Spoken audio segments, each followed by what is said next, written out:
বাতিজা চাচা এই যে এখনের যুগের যে হসপিটাল, আগে তো মনে করো আমাদের যুগে হসপিটাল আছে, বুঝছো? যে মনে করো আমরা হসপিটাল নাই, আর হসপিটালের দরকার বাতি যে আমরা পড়ছে না।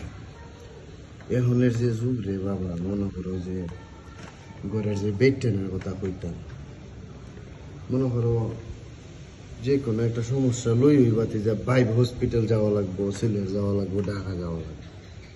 এখন এমন এক পরিস্থিতি, এমন এক যুগ আয়া বইছে বাতি।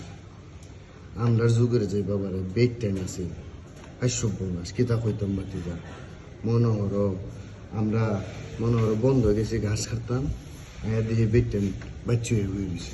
হাই সভ্য না আইসব্য না, আমরা কইতেই পারছি না। আর এখনের যুগরে বাবা মনে হরো বাচ্চা ওইবার 3 মাস আগ থেকে জায়গা সিলের জায়গা ঢাকা গেবে হসপিটাল গিয়ে ভর্তি হয়ে বই সভ্য না, সভ্য না। সেটা একটা কত হইলো বেটা গিয়ে ওই কয় ফ্যাট কাটালাম, সভ্য না। হাই সভ্য না আমরা বেটেনের বাবা কোনো মতে খালি মনে হচ্ছে জানে যে মনে করো 9 মাসের প্রেগনেন্ট লই বাবা, মনে করো 9 মাসের গর্ভবতীও এরা গিয়া খেত আল গাইছে, র লাগাইছে বেটেন, আগের যুগের বেটেন শৈল্য কিচ্ছু হয়েছে না। আরে এখনের যুগটা দেওয়া বাবা, হ্যাঁ সভ্য না, সভ্য না। কুস্ত হইলি বাতে হসপিটাল এই জন্য এখনো আইসি একজন রুগী লইয়া। আগের যুগ কি পাইছে এরা, পাইতো না তো।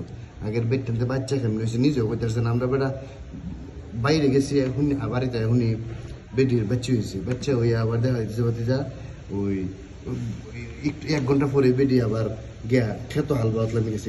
এইরকম বেড হাই সভ্য না সভ্য না। কি বেডটা আছে বাতিজা আগের যুগ, কি যুগ আইলো রে বাবা। শাসিও কি দিলা নাসলা সভ্য না। তোমার শাসি তো মনে হরো তোমার শাসার 11টা পুরুত্ব হয়েছিল, শাসা নিজে হাই সভ্য না সভ্য না। কেমনি হয়েছে এটা? একটা দিন ওটা না পাইছে নি, বেটা খাওয়াইছে না তোমার শাশিরে, এমন পরিস্থিতি। হাই সভ্য না এই যুগ রে বাবা, কি যুগ আইলো।